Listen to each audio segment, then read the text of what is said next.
Welcome back, fans. Andy and Greta here, and we didn't set out to hate Aquaman 2, especially since we thoroughly enjoyed the first Aquaman. Don't take our word for it, the first one took in more than $1.1 billion. It remains the biggest film in the DC universe to date. But back to Aquaman 2. Despite our best efforts, the filmmakers truly out-DC'd themselves this time. The finale of the DC Extended Universe, or DCEU, Aquaman and the Lost Kingdom, renders DC and its sizable IP impotent on its last outing. What were they thinking? In yet another sad example of what appears to be excessive groupthink and decisions by committee, this sequel squanders all the goodwill generated by its gregarious predecessor. Fear not. DC-inspired films, including Superman and Company, will live on in the DC Cinematic Universe, or DCCU. More alphabet soup for everyone. As Edwin Arnaudin of Asheville Movies succinctly put it, more like Awkward Man and the Lost Opportunity. And that, folks, is Aquaman and the Lost Kingdom in a nutshell. A somewhat enjoyable thrill ride if you can ignore the wreckage of squandered potential and classic DCEU incoherence. Let's take a quick step back. The DCEU hasn't exactly been the paragon of quality filmmaking, but to its credit, it did give us the highly enjoyable Suicide Squad. No, not that one. There we go. Birds of Prey and the fantabulous emancipation of one Harley Quinn. Try saying that 3 times quickly. And despite the controversy that accompanied it, Zack Snyder's Justice League. This movie does not live up to any of those. What we've received here is a hodgepodge of new ideas being tried out, established characters suddenly acting different, and a storyline that genuinely puts even ChatGPT's hallucinations to shame. If you haven't already watched it, we grudgingly encourage you to do so. If only so that you can appreciate our sentiments that follow. Alright, here we go. The movie opens in a very 80s fashion, with Aquaman himself narrating the recap of his life for audiences. This tonal shift feels more like a 90s sitcom, not so much Aquaman movie. We get a montage showcasing his everyday life as a new dad and ruler of Atlantis. Very strangely, Mara, played by Amber Heard, his wife and mother of his child, is conspicuously absent. They make it look like Aquaman is a single dad, but then later have Mara suddenly appear in a scene or two. At best, it's confusing, and at worst, definitely feels like James Gunn and company just vomited ideas and chose to shut Amber Heard out. Anywho, Depp versus Heard issues aside, we can't have the King of Atlantis permanently be a stay-at-home dad. Enter his helpful father, played by Tamora Morrison, to assume childcare responsibilities, allowing our movie to progress. The previous portrayals of Aquaman by Jason Momoa, perfectly cast by the way, in the other DCEU entries were as a likable badass who happened to be carrying significant emotional baggage. Here, Aquaman seems to now be jarringly different, and not in a good way.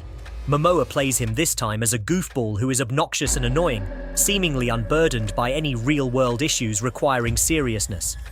This abrupt shift in his portrayal is just one of the many mind-bending decisions Warner Brothers has decided to go with in this movie. The Black Manta, played by Yahya Abdul-Mateen II, has returned, and boy, does he have a lot going on. Determined to get retribution, Manta teams up with mild-mannered scientist, played by Randall Park, to obtain more tech from Atlantis so he can rebuild his suit and ultimately kill Aquaman. As the plot progresses, Manta finds a black trident belonging to the former Atlantean king. Manta somehow communicates with him through the trident, and the king bequeaths him access to a motherlode of badass Atlantean tech, equipment, and weaponry. We basically get a whole other movie's worth of story in just Black Manta's storyline. It does function as the main thread of the story in theory, but in practice, none of it services the larger story they were trying to tell. Another aspect of this Aquaman sequel is its buddy comedy theme, made popular by the initial theatrical trailers. Arthur now has to team up with his brother, Orm, played by Patrick Wilson, to find Black Manta. But importantly, they also are cooperating because Orm is somehow good now. Sure, I suppose. It does kind of explain Aquaman's demeanor in this film. The odd couple pairing paints Orm as the straight, serious bloke, unaware of the ways of the surface world. Aquaman is thus the foil, the humorous comic relief required as the yang to Orm's yin. Unfortunately, This just didn't jive with all the other things the characters had to do in the story. Yet another angle the movie presents is how Aquaman wants Atlantis to reveal themselves to the rest of the world, but the others don't. They speak of it once, and then it happens in the climax. They never actually spend time on why this is important, so the climax ultimately feels hollow. Did we already mention the story goes all over the place? We get the vibe at the start that Aquaman's heart isn't exactly in being a king, leading us to believe that this arc will pay off at the end of the movie. Kind of Valkyrie's arc in Thor, Love and Thunder. But it doesn't actually go anywhere, as he did exactly what he does in the first movie, which is go forth on an epic journey and defeat the baddies along the way. There are also numerous conversations and plot points, none of which were given sufficient airtime, so none of them end up meaning anything. How did James Wan go along with this? Having helmed such narrative successes as the Saw movies, the Conjuring series, and Megan, we can only surmise that heavy-handed notes from above played a big part here. The DCEU ends with this movie so underwhelmingly, it's a head-scratcher. But at the same time, it isn't. The actors all tried their best, but even Michael Phelps can't do his thing in quicksand.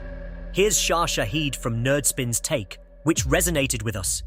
In many ways, The Lost Kingdom is emblematic of all the issues that plagued the DCEU in its 10-year run. No plan or foresight of direction, countless studio interferences, administrative changes, and a failure to understand how to do a shared universe in the first place. For all the hate this movie has received, including from us, many people liked it. We do think there are just some redeeming qualities, as evidenced by its current box office tally of $378 million. That's like more than 100 million higher than the Marvels. While we dislike the messy narrative, the fact that climate change and global warming was mentioned at all should get some points. Aquaman trying to get his conservative underwater council to compromise with the surface world sounds eerily close to our current reality. Making compromises? What a quaint, outdated notion. Anyway, to conclude, as Aquaman himself says early in the movie, you say everybody's good at something. Me? I talk to fish. Some people think that makes me a joke, but I don't care. Well played, DCEU, we think.